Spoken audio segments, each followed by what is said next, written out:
بسم اللہ الرحمن الرحیم۔ السلام علیکم، میں ہوں ام کلثوم اور آپ دیکھ رہے ہیں میرا یوٹیوب چینل۔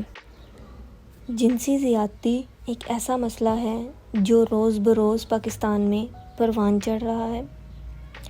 F9 پارک کے واقعے کے بعد اسلام آباد میں ایک اور واقعہ رونما ہوا ہے جس میں خاتون کو وفاقی دارالحکومت کے سب سے مقبول اور پرانے ہائکنگ ٹریک ٹریل 3 پر مبینہ طور پر ریپ کیا گیا۔ تھانہ کوہسار نے متاثرہ خاتون کی مدعیت میں مقدمہ درج کر لیا ہے اور پولیس کے مطابق اس کی تحقیقات جاری ہیں۔ خاتون کا تعلق شیخو پورہ سے ہے اور FIR میں خاتون نے پولیس کو بتایا کہ وہ نوکری کی تلاش میں ایک شخص سے ملی۔ اس شخص نے دعویٰ کیا کہ وہ محکمہ تعلیم میں اکاؤنٹنٹ ہے اور اس کے پاس کچھ اسامیاں خالی ہیں جن پر وہ خاتون کو نوکری لگوا سکتا ہے۔ خاتون کا کہنا ہے کہ اس شخص نے ان سے 50,000 روپے بطور رشوت مانگے اور ان کی درخواست پر وہ راولپنڈی آ گئی۔ راولپنڈی آنے کے بعد ان کی پہلی ملاقات کے دوران انہوں نے اس شخص کو اپنی CV اور 30,000 روپے دیے اور 20,000 روپے ملازمت کا تحریری آرڈر آنے پر دینے تھے۔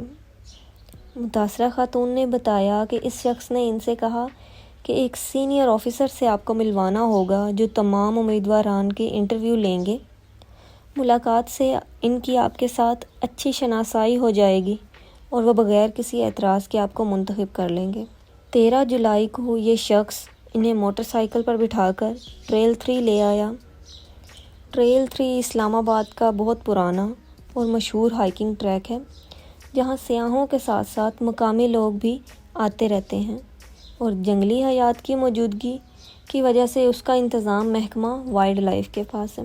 متاثرہ خاتون کے مطابق اس شخص نے جنگل میں لے جا کر زبردستی گن پوائنٹ پر ریپ کیا اور شور مچانے کی صورت میں جان سے مارنے کی دھمکی دی۔ خاتون ڈر کر چپ ہو گئی اور وہ ان سے واپس چھوڑ آیا۔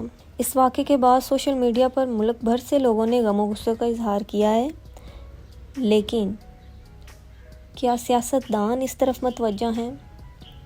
آئے روز ان واقعات کا بڑھنا کیا سیاستدانوں کو اپنی طرف متوجہ نہیں کرتا؟